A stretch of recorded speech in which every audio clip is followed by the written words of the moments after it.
दोस्तों आज हम पावर स्टार पवन सिंह के लिए एक शायरी लिखे हैं और एक शायरी के बीच बीच में मैं पावर स्टार पवन सिंह के बारे में बहुत सारी जानकारियां देने वाला हूं। आप लोग सुनिए, पहले शायरी से शुरुआत करते हैं। सुनिए, अभी मजा आएगा ना भिड़ो। तख्त भी झुके ताज भी बदल जाए। अबे जल्दी बोल, कल सुबह पनवेल निकलना है। तख्त भी झुके ताज भी बदल जाए, जहाँ पवन सिंह खड़े हो वहाँ का राज भी बदल जाए। क्या बात है? हाँ, अरे जहाँ पवन सिंह खड़े हो वहाँ का राज भी बदल जाए। और टीआरपी का किंग कोई खेल नहीं है बेटा जी, नाम सुनते ही दुश्मन का कलेजा हिल जाए। हाँ तो दोस्तों, आपको ये शायरी कैसा लगा? अगर आपको ये शायरी अच्छा लगा है तो कमेंट बॉक्स में आप लोग जरूर बताइएगा। और बाकी मैं एक बात और बता देना चाहता हूँ, पवन सिंह राइजर फॉर्म से निकल चुके हैं। पवन सिंह के मतलब निकलने के बाद वहाँ से, और जब निकल रहे थे पवन सिंह उस वीडियो में हमने देखा है। आप लोग को नहीं साबित होगा तो यहाँ पे हम बगल में बाद में चला देंगे, मतलब इसी के वीडियो के नीचे मैं चला दूंगा, तो कहीं अगल बगल में लगा दूंगा, आप लोग देख लीजिएगा, ठीक है। तो पावर स्टार पवन सिंह जब वहाँ से निकल रहे थे तो जो भी लोग वहाँ थे राइडर पोल में, उनके लूजर और क्या नाम है वर्कर पेंटर जो भी सब लोग थे, मतलब भावुक हो गए भाई, एकदम मतलब रोने लगे पवन सिंह के लिए। पवन सिंह ऐसा मतलब नाम नहीं है भाई, ब्रांड है। अब उनका ब्रांड नाम जानते हैं क्या हो गया है? अब गूगल भी बताने लगा है पावर स्टार पवन सिंह के बारे में कि power star Pawan Singh TRP king है। नहीं आप लोग को विश्वास है तो पहले ये वाला वीडियो देखिए ना, मैं दिखा रहा हूँ।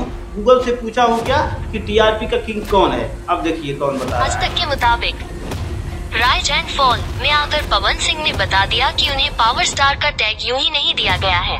पवन सिंह ने अश्विनी ग्रोवर के शो को 2 हफ्तों में टीआरपी किंग बना दिया।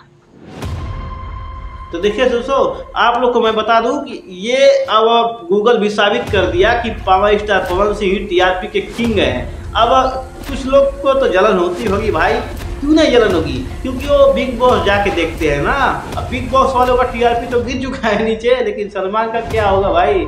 सलमान खान का क्या होगा अब उनका समझ में नहीं आ रहा है क्या। कि पवन भैया के यहाँ से जाने के बाद पवन भैया के फैन बहुत उदास हो गए हैं। राइज एंड फॉल में उनको देख करके बहुत मज़ा आ रहा था, अच्छे तरीके से खेल रहे थे, मतलब फुल इंटरटेनमेंट मिल रहा था वहाँ पर। लेकिन अब वहाँ से आने के बाद राइज एंड फॉल के अंदर जो मतलब वहाँ पे लोग भी जाते थे, पवन भैया से लगाव हो गया था ज़्यादा, और कुछ लोग गुस्सा भी हुए थे, वो लोग भी रोने लगे थे पवन भैया के देख कर आने के लिए। और पवन भैया जब अंदर से बाहर निकलते हैं, अरे भैया इतना जाम लग जाता है उनके लिए कि हम क्या बताएं भैया, इतना जाम रोड पे मतलब देखते हैं। लेकिन राइज एंड फॉल से अंदर आने के लिए इतना जाम कौन लगाता है भाई? मतलब ये उनके लिए सेफ्टी भी कुछ है कि नहीं?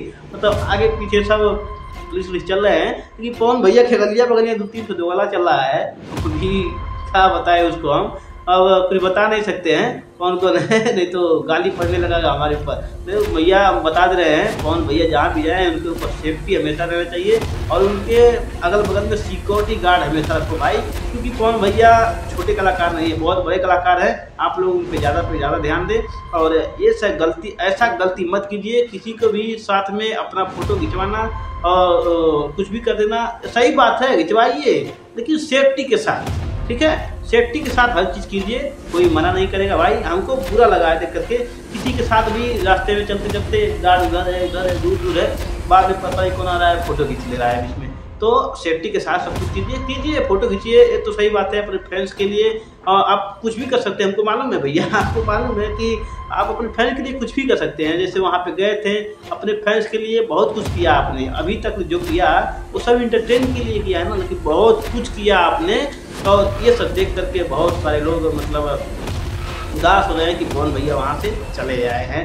अब देखिए क्या होता है रियलिटी शो का, अब टीआरपी गिरने वाला कि क्या करने वाला, लेकिन अब देखिए क्या होता है। बाकी आपको ये वीडियो कैसा लगा? तो वीडियो आपको पसंद आया तो वीडियो को लाइक करके और चैनल को सब्सक्राइब कर लीजिए। और आपकी जो प्रतिक्रिया हो और फुलवार वाला आपको कैसा लगा वो शायरी, अगर आपको वाला अच्छा लगा है तो कमेंट में बताइए ना भाई, आप किस लिए बैठे हैं? ताकि आप लोग जो बोलेंगे, अगर किसी के ऊपर अगर वीडियो बनाने के लिए इसके बाद भी बोलेंगे पर भैया के ऊपर किसी और मुद्दा पे तो मैं वीडियो बनाऊंगा। आप लोग कमेंट बॉक्स में बताइए कि किस मुद्दा पे मैं वीडियो बनाऊं, ठीक है। मिलता हूँ नेक्स्ट वीडियो, तक के लिए धन्यवाद।